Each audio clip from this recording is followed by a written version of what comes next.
نحمده ونستعينه ونستغفره ونعوذ بالله من شرور أنفسنا وسيئات أعمالنا من يهده الله فلا مضل له ومن يضلل فلا تجد له وليا مرشدا أشهد أن لا إله إلا الله وحده لا شريك له وأن محمدا عبده ورسوله الذي لا نبي ولا رسول بعده أما بعد أعوذ بالله من الشيطان الرجيم إنما السبيل على الذين يستأذنونك وهم أغنياء رضوا بأن يكونوا مع الخوالف وطبع الله على قلوبهم فهم لا يعلمون. Hadirin sidang Jumat rahimakumullah. Jika ada pertanyaan kenapa kemudian Rasulullah Shallallahu Alaihi Wasallam pada setiap khutbah Jumat beliau mewasiatkan untuk senantiasa bertakwa kepada Allah Subhanahu wa Ta'ala, lalu dilanjutkan dengan sedikit mengulas jalan-jalan ketakwaan tersebut, maka jawabannya adalah ikhwatul iman, bahwa ketakwaan sebagai modal dasar kehidupan kita di dunia, sehingga apapun yang kita lakukan dasarnya adalah takwa kepada Allah Subhanahu wa Ta'ala. Sehingga tidak kemudian khatib hanya mengucapkan kalimat ittaqullaha haqqa tuqatih, ya ayyuhalladzina amanu taqullaha wal tanzur nafsun ma qaddamat lighad, ataupun kalimat-kalimat seruan untuk bertakwa yang lain tanpa diulas ataupun dibahas mengenai esensi ketakwaan tersebut. Maka hadirin ikhwatul iman rahimakumullah, Islam hadir bukan menjadi agama mantra dan janji, akan tetapi Islam hadir sebagai solusi, di mana ketika Rasulullah SAW menganjurkan untuk bertakwa, maka kemudian Rasul juga mengulas ataupun membahas apa yang dimaksud dengan takwa tersebut. Hadirin ikhwatul iman rahimahumullah, telah banyak contoh ketakwaan yang menjadi role model ataupun yang menjadi rujukan untuk umat Islam, baik yang dicontohkan oleh Rasulullah SAW ataupun yang dicontohkan oleh para sahabat yang merupakan orang-orang terbaik yang ada di samping beliau. Sehingga ikhwatul iman rahimakumullah, salah satu ulama kekinian, Khalid Muhammad Khalid, menulis kitab ringkas hanya satu jilid dengan judul Rijal Haula Rasul, orang-orang yang berada di sekeliling Rasul, orang-orang yang berada dekat dengan Rasulullah SAW, yang merupakan intisari dari kitab-kitab besar yang dikarang oleh para ulama muqtadir. Seperti halnya ikhwatul iman rahimakumullah, kitab ini menjadi intisari dari beberapa kitab besar.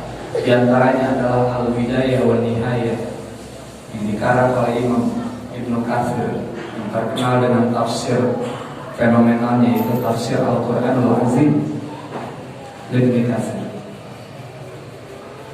Hadirin ikhwatul iman rahimakumullah, pada perjalanan Islam fi sanatis tasi', pada tahun ke-9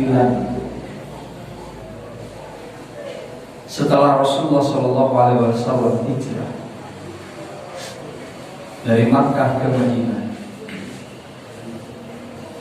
terjadi peperangan yang cukup fenomenal, karena memang pada akhirnya peperangan ini sebenarnya tidak terjadi, yaitu perang melawan musuh yang saat itu dianggap musuh yang cukup kuat.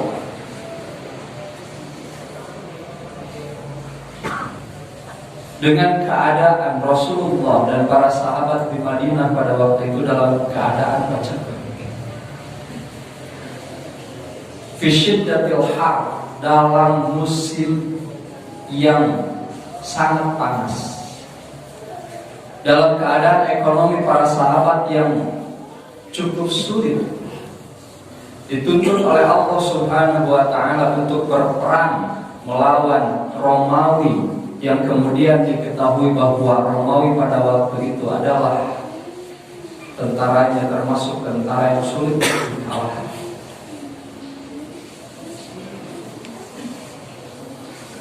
Maka ikhwatul iman rahimakumullah, setelah instruksi dari Rasulullah SAW yang merupakan wahyu dari Allah Subhanahu wa Ta'ala kepada para sahabat untuk pergi berperang itu sampai,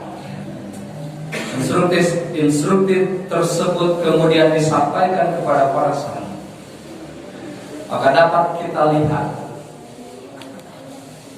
bisa dibaca dalam surat At-Taubah dari awal ayat ke-29 sampai ayat ke-93.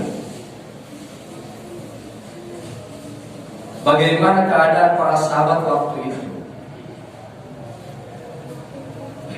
Kurang lebih ikhwatul iman rahimakumullah, jika diklasifikasikan, para sahabat terbagi kepada 4 kaum, menghadapi perang yang sangat luar biasa besar dalam keadaan ekonomi yang cukup sulit dan musuh dalam keadaan kuat pada musim yang sangat panas. Bahkan pada perang ini, ikhwatul iman rahimakumullah, para tentara banyak yang dijuluki sebagai Jaisul Asr, karena kemudian diceritakan ada satu unta yang dikendarai oleh 12 orang silih berganti. Bahkan tak ayat dalam perjalanannya ikhwatul iman rahimakumullah, para prajurit itu harus menyembelih untanya itu untuk perbekalan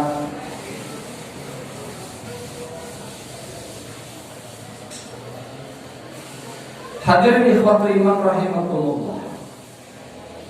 Sahabat unggulan Rasulullah SAW yang memang mumpuni dalam keimanannya, yang kuat dalam fisiknya, yang sejahtera dalam kehidupannya, di antara sahabat-sahabat yang lain, berlomba-lomba untuk mengongkosi perang Tabuk ini.